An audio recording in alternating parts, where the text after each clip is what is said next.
Jerry, we're a third of the way through. You're coming off of a walk-off win last night. What do you make of your team?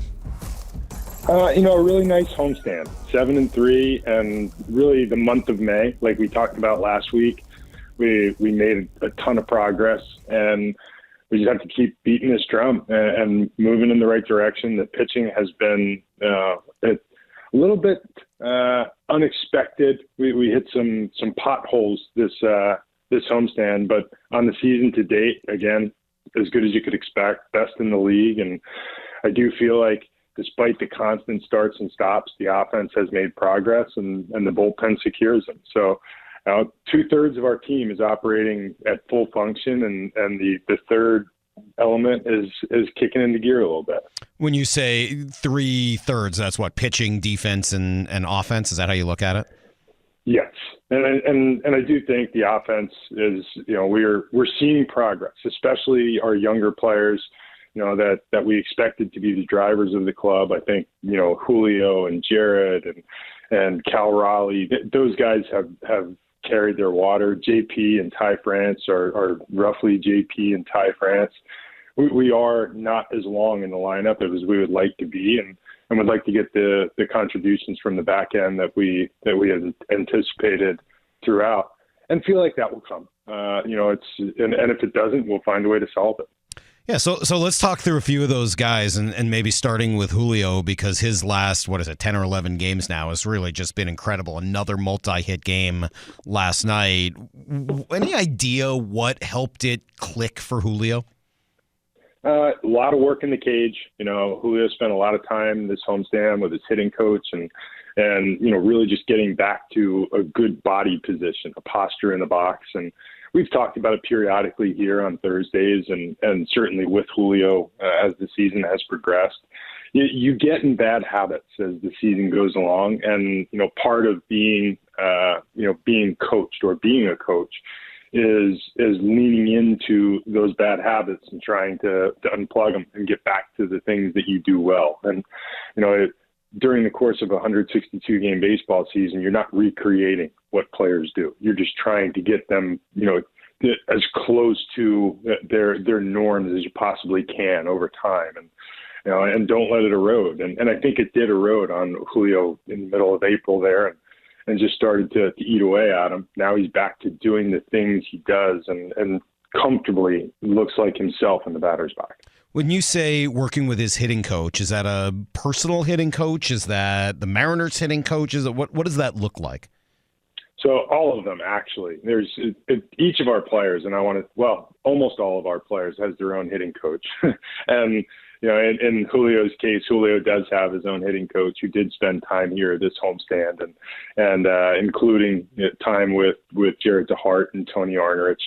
We, as a practice, lean into our players' individual coaches, and we tend to, philosophically, we believe that the best thing we can do for our players is find a way to work together with their crew. Because if we try to alienate a player or we say, this isn't how we operate, we have coaches, we have final say, it just doesn't work that way. That's not where players are, and you have to meet players where they're at. So he has, Julio has a hitting coach, and he came in, he does a wonderful job. We have a great relationship with him. He works very well with Jared DeHart, and we always get the message before he's coming in, and I think the results this time through speak for themselves. He looks so much more comfortable. And just because I think this is, something that not everybody fully grasps about today's game, how common is that for it to work that way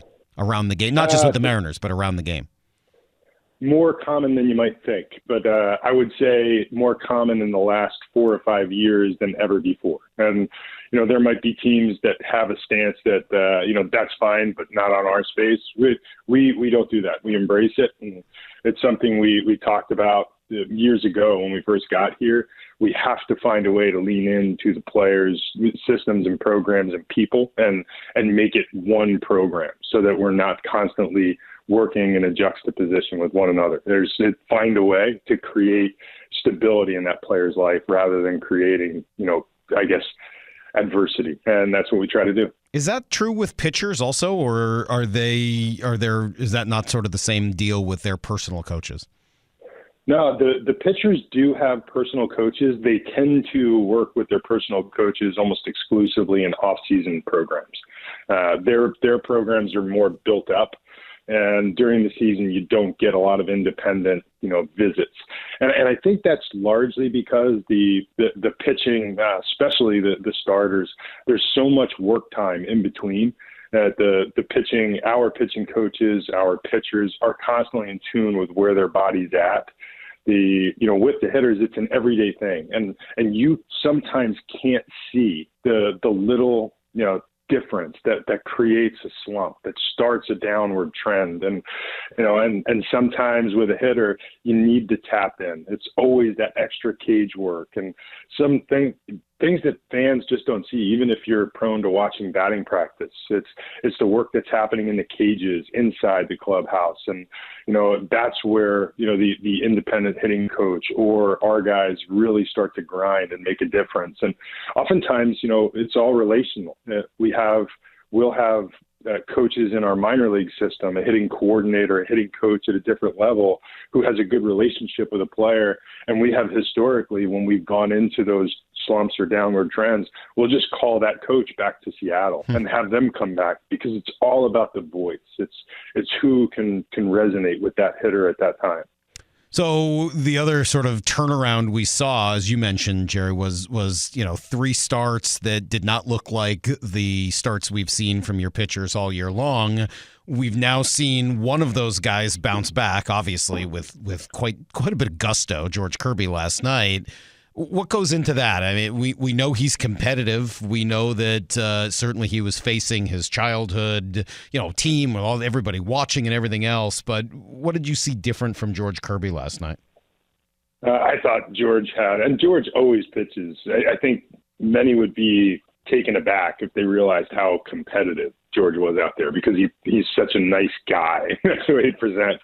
But he's not a nice guy when he's pitching, and and he wasn't nice last night. And it's he got after it all week long. There was an edge to him. I think as you said, he was taken aback by the fact that he got hit around a little bit against the Pirates, and that's not normal for George, and not just normal for George in this great run that he's been on, but in his baseball life. It just doesn't happen to him very often. So I think he took it personally, and he went out there last night. I thought that's the best command that he's ever had. And this is one of the elite command pitchers that you'll ever see. So to say that is pretty extraordinary, but I thought he was terrific. We have to get a shove report on last night. I got to imagine it was pretty good. 97. It was very high, which tells you how hard it is to get 100. So he was 97. It was Castillo last year that hit 100 in the playoffs. Is that right? Yeah, and we've had a couple more hundreds this year, including George. But I think we've had 400 since since we started using these shoves tours years ago, and 97 is a big number. I mean, it sure seemed that way. I was there last night, and I guess other than the ball that JP caught, which was scalded, I mean, it just seemed like he was in complete control. So now, we've seen him bounce back. I don't worry as much about Logan. We've seen him, have bad outings and jump back out before. But what does the process look like with a Bryce Miller who really gets hit around for the first time in his career? Yeah, I thought for Bryce it was very different. For Logan and George, good offensive clubs put good swings on him, drove him into the strike zone, and gave him a difficult time. And like you said, they've managed that before. While this hasn't happened often to George or to Logan, frankly, they've shown that they can bounce back from these things. In Bryce's case, I think he just looked a little tired. The first inning of that game, this was the first time in Bryce's professional career that he's thrown 3 consecutive starts on 5 days rest. And I think the idea that he goes out there in the first inning, he's buzzing 95, 96, he gets through it pretty simply, pops up Aaron Judge, and it looks like a normal start. The nuance here is that by the time he went out for the second inning, his velocity had dropped 2 or 3 miles an hour, and his command left him. He wasn't as easy in hitting his locations. He didn't walk anybody, but he wasn't hitting his locations. His secondary stuff wasn't as crisp. And I just think you saw the fatigue of multiple consecutive 5-day starts for the first time. And we've talked about this on these airways before. These are lessons that young pitchers, young players are learning about long seasons, and the only way you learn them is to live through them. And I think we behaved in the right way. We tried to get him out there for as long as he could sustain it in that game, and then take advantage of these off days that are coming up. So will you do anything beyond just give him the extra day off that he would get for the off day, or is it just business as usual, but he gets an extra day of rest this time?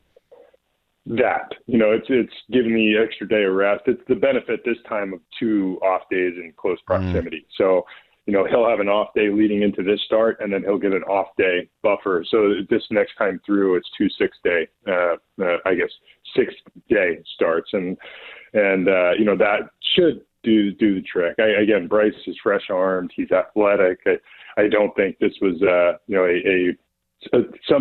signal of something to come. I think it was just a 1-day struggle where I think you saw some fatigue. And frankly, that's what I think we watched for the first couple of games against the Yankees. We're playing our 11th, 12th, 13th games in a row, and it's tougher than you think. I know it's not just a reality TV show. The guys do get tired, and I think we played a little bit tired the last couple of days, and it's good that we have these days off. So you're a third of the way through the season, as we mentioned. This sort of where the evaluation phase starts to turn into the action phase or the tinkering phase. What are the next steps for you and Justin? Picking up the phone, getting in touch with the other 29 clubs. We're in June now. This is the month where we start making our blanket phone calls as to, what teams are planning headed into the trade deadline. And it's probably going to be a pretty busy 3 weeks in that regard, because once teams start their draft meetings, which will probably happen for most clubs about the 3rd week of June, once the draft meetings start, those calls will slow for a little bit. So the next 3 weeks, a big check-in phase. We'll find out who's willing to do what. And you generally share with the other clubs what it is you're looking to do and some of the issues you may have. Somebody is inevitably going to ask you what your surplus is, and 29 clubs will answer, I'm not sure we have surplus, but this is what we need. And, we do have an idea. And, as we talked about through the off season, we will go into the trade deadline part of this season looking for a bat wherever that bat might fit. And it's positionally you can't really focus on positions, and especially in July, that's very difficult to do. You don't know who's going to be available or what. So we'd like to create length in our lineup. I think our pitching staff, again, has been incredible, and fingers crossed, health will be as much our friend as it has been in years past, and we'll continue to do the things we're doing. But for us, it's all about offense, and we're going to get some help back internally here with Andres Munoz and Dylan Moore, and hopefully that helps. But it'll be a fun month for us as we hopefully continue to play well and find the ways to get better moving forward. Well, that's what I was going to ask you is what can this team do in the next couple of weeks or however long it is before you make a decision on that to affect your decision making? If they play better, do you go bigger? I mean, does that change the way you might act at or before the deadline? No, I think you see it, with Luis Castillo, and I'm not sure you can go bigger than The Rock at the deadline. And we did that a year ago. And I think that is more representative of our mindset, is that when we go big for players that we feel like are going to be here for a sustained period of time. And in Luis's case, we talked about this. Minimally, we were getting the 2022 season and 2023, and we thought we had the chance to keep him here, and that wound up being the case. We'll again focus on players like that in the available veteran crew. We won't. I guess we won't turn our eyes from the expiring contracts, potential free agents. We're just unlikely to view that as the big get. Pouring it out for a short-term rental player doesn't make sense for us, just in terms of how we build our roster or philosophically. So think more like if it's big, it's going to be a player that's sustainable. If not, we'll try to do those, those small, I guess, under the hood type trades that wind up being a lot better than you think, and adding. But anything is open to us right now, simply because we know what we want to do to get better. We just have to find the right dance partner to do it. Do you think, and I know it's early, but we sort of, I think, have a sense of who the veteran bats who only have a half year left of club control are. Do you have a sense as to whether or not there will be those other sort of Luis Castillo equivalents in the market this year? There always are. They're the rental bats, the guys who are pending free agents, and those are fairly easy to see. There'll be a list of them that come out on everybody's rankings, between now and July, from anywhere from MLB Network to ESPN and the like. We tend to focus on the players on that list that have a little bit more control. We also have a fair bit of conversation with clubs about players that you might not think are as available as clubs are willing to make them for the right returns. And those are the trades that we generally spend more of our time on. And sometimes they come to fruition and sometimes they don't. But, we tend to spend a little bit more of our time focusing on what this does for the Mariners in 2023 and moving forward, because what we are attempting to build, and I think the foundation we've laid is suggestive of, is that we want this to be the long game. We want to win year in and year out, and we feel like we're on the right path to do that. You mentioned a couple of the guys that you should get back, and let's just sort of do our weekly update phase of this with both Andres Munoz and Dylan Moore, and then I'll ask you about Burrow as well, because I just keep following that story to see what's going on there. Yeah, well, I mean, Mooney and Dylan should be back, fingers crossed, no further delays, should be back when we get to San Diego. So anticipate seeing them in San Diego on Tuesday, and if that holds, that'll be a nice add for us. Obviously, they're good players that make our team considerably better, and it'd be hard to imagine our bullpen getting a lot better than it's been. But when you drop an Andres Munoz on it, it does. It gets a lot better, and that's a big boost. There's, as far as Perlander goes, the bullpen experiment is proving to be worth the squeeze, I suppose. His last outing was a little bit rocky. He walked a few and gave up what I think are his first runs as a reliever. But the outing before, his fastball averaged, I think, 100.2, which is what we were anticipating. He's putting him in the bullpen. You were going to get a much bigger version of his fastball. His slider is always a difficult pitch to handle or hit. We have to help him, continue to refine his command, and he just needs to be in the area. And when he's in the area, he's tough to touch. There's another couple of guys that are throwing the ball incredibly well in the Arkansas bullpen, and Isaiah Campbell, who's on the 40-man in his mid-90s with a slider, and maybe the new pop-up prospect du jour in our system is Ty Adcock, who was actually the right fielder on George Kirby's college team and an 8th-round pick for us a couple of years back, has had a lot of injury, and this is the first year he's healthy. He's older for his level, as having been a senior sign, but his average fastball is 97, 98 right now with a ferocious breaking ball, and he's lighting it up in Double-A, and he could be a guy that lands on our radar pretty quickly as well. You guys just have I mean, I don't think it's too much to wonder when these teams call you and say, hey, where's your surplus, what your answer is. I mean, it just seems like there is just arm after arm after arm, and all at Double-A or above right now. Yeah, it's such an exciting group of pitchers. And I know our pitching people, when they come to work every day, they find ways, because the Ty Adcocks and the Perlander Baroas, in Ty's case, he's always been a Mariner. Perlander obviously has played for other teams in his prospect years, but when these guys come to the Mariners, there's an excitement about working with our pitching programs, and I know our guys feel that confidence when they come to the ballpark every day, and it's pretty fun to watch the way it evolves, and to look at a pitcher around the league and say, man, what could we do with that? that's a fun way to watch a ball game at any level. How many All-Stars should your team have? Right. Tough question. Hopefully over the next month, it's more than that it might look like today. It'd be hard to envision an all-star game without multiple of our pitchers in it. I don't know, with the exception of Kelnick, Julio, Cal Raleigh, I think are all candidates to make the all-star team. I think J.P. Crawford has played incredibly well, although that's going to be a position of a little more, I guess there'll be some competition there, to be sure. But Luis Castillo, George Kirby, Logan Gilbert, I guess you could argue Bryce Miller, although he might not have the bulk to add up when it's all said and done. Paul Sewald.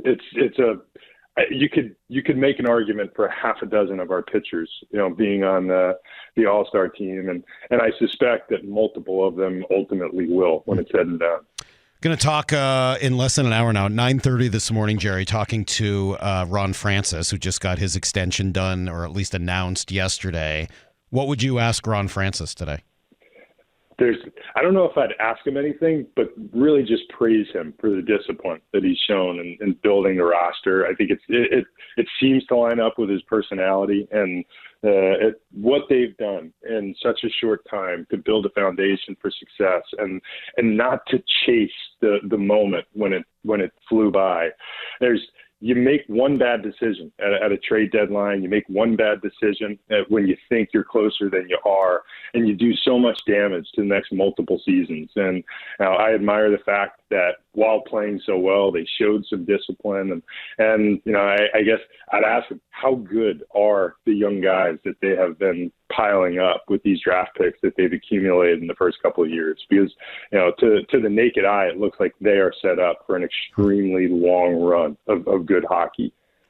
Well, it seems like the Mariners have done somewhat of the same thing. A lot of good young players, and maybe it's this year, maybe it's next year, maybe it's the year after, but the sustainability of this looks pretty on point. Jerry, thank you as always. We'll do it again next week.